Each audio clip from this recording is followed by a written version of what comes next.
এখানে এরকম উদ্যোগ, এই যে mega medical check up camp, এটা ময়দান সাথী যে তৈরি হয়েছে এই কনসেপ্টটা, এটা আমাদের অভিভাবক হলো দীর্ঘদিন ধরে মাঠ করে আসছে সিনিয়র লোক অজিত ব্যানার্জি, ওনার তত্ত্বাবধানে স্বরূপ বিশ্বাস, সৌরভ পাল,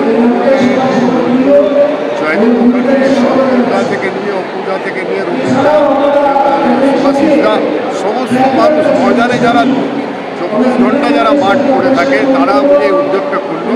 এই জন্যকে অনেক পরিবার আছে, তাদের অনেকে চিকিৎসা করাতে পারে না, অনেক রকমের ছেলেদের লিগামেন্টের ব্যাপার আছে, ইঞ্জুরির ব্যাপার আছে, অনেকেই আমাদের মালিরা আছে যারা মাঠের মালি আছে, তারাও আছে, তাদের ফ্যামিলি আছে, ইভেন যারা অনেকই অফিসার আছে তাদেরও ফ্যামিলি আছে, তাদেরকে এই চিকিৎসার জন্য এটা এই উদ্যোগটা নেওয়া ভালো উদ্যোগ। এগুলি শুধু মাঠ করলে ফুটবল করলাম বাড়ি চলে গেলাম না, তার সাথে সাথে যে সামাজিক কাজ এগুলো করতে চলেছে ময়দান সাথী, এটা অজিতদা, সৃষ্টিদার নেতৃত্বে, সৌরভ পাল, বিশ্বাস, ব্যানার্জি, জয়দীপ মুখার্জি, শঙ্করদা, নজরুল, এরা সবাই মিলে যে আমরা সবাই মিলে যে ময়দান সাথীকে তৈরি হয়েছে। ময়দান সাথী আরও অনেকই লক্ষ্য আছে, মাঠে অনেক কিছু আছে, মাঠে কী করা যায় প্লেয়ারদের জন্য, বিশেষ করে একটা প্লেয়ার গ্রাম বাংলা থেকে আছে, তারা অনেক প্লেয়ার এরকম আছে আমি দেখেছি তারা এসে প্র্যাকটিসের পর খাওয়া পায় না।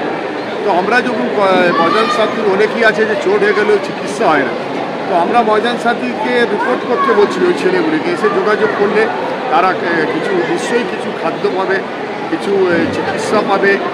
এইসব আমাদের অনেক রকমের প্রোগ্রাম আছে, যেটা আগামী দিনে আরও আমরা ময়দান সাথীর সাথে করবো। আর আজকে এই প্রোগ্রামটা সাকসেস হোক। দেখছো এখন পর্যন্ত 400 লোক রেজিস্ট্রেশন হয়ে গেছে, কত মানুষ আসছে, সবাই আসছে, মানে ক্রীড়া জগতের খুদির বাচ্চারা, অনেক বাচ্চারা চিকিৎসা করাচ্ছে, সিনিয়ররা আসছে, এটা খুব ভালো উদ্যোগ। তাই আমি বলবো এটা আমাদের ময়দান সাথীর পক্ষ থেকে আমি সবাইকে আবেদন করবো, আপনারা আমাদের আমরা যেভাবে আলো ভালোভাবে কাজ করবো। একটা মহৎ উদ্দেশ্য, ময়দান সাথী যে কাজগুলো করছে সেটা সত্যি ভালো কাজ। এই ধরনের ভালো কাজের সবসময় আমি নিজেকে প্রেজেন্ট করি, আমি উপস্থিত থাকার চেষ্টা করি, কারণ কি এই ধরনের মহৎ উদ্দেশ্য, এই ধরনের মহৎ কাজ করেই তো সমাজ চলে। সমাজ চেতনার ক্ষেত্রে, খেলোয়াড়দেরকে নিয়ে সংগঠিত করার ক্ষেত্রে পুরোটাই ময়দান সাথী যে আজকে ভূমিকা নিয়েছে তাদেরকে আমি সাধুবাদ জানাই। এবং আগামী দিনের জন্য যদি তেনারা এই ধরনের অনুষ্ঠান করেন তাহলে আমি নিশ্চয়ই উপস্থিত থাকবো। আমি একজন প্রাক্তন খেলোয়াড় হিসেবে এই কথাটা বলতে পারি যে এই ধরনের কাজকর্ম কিন্তু দরকার আছে।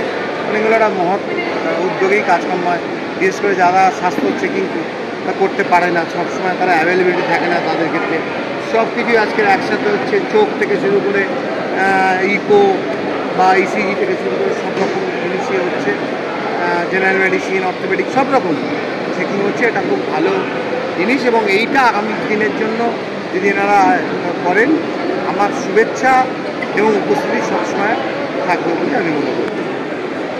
আপাতত 400-র ওপরে সদস্য যোগ দিয়েছে, এটা কি যত টাইম যাবে আজকে কি আরও বাড়তে পারে? বাড়া তো উচিত, জানি না খবরটা কীভাবে মানুষের কাছে পৌঁছেছে, তবে খবর আশা করি পৌঁছে গেছে, কারণ সৌরভ আছে, স্বরূপদা আছে, সুশীতা আছেন, এরা প্রত্যেকেই মাঠ করেন, বেলালদা আছে, শঙ্করদা আছে, কার কথা কাকে আমি ছেড়ে বলবো, এনারা সবাই আছেন। তাদের যে সার্কেলের মধ্যে চেনাশোনা বা তাদের যে ব্যাপ্তি পরিচিতি, সেই পরিচিতির ওপর বেশ করে ময়দান সাথীতে আজকের আরও বেশি মানুষের পার্টিসিপেট করার কথা। Thank you.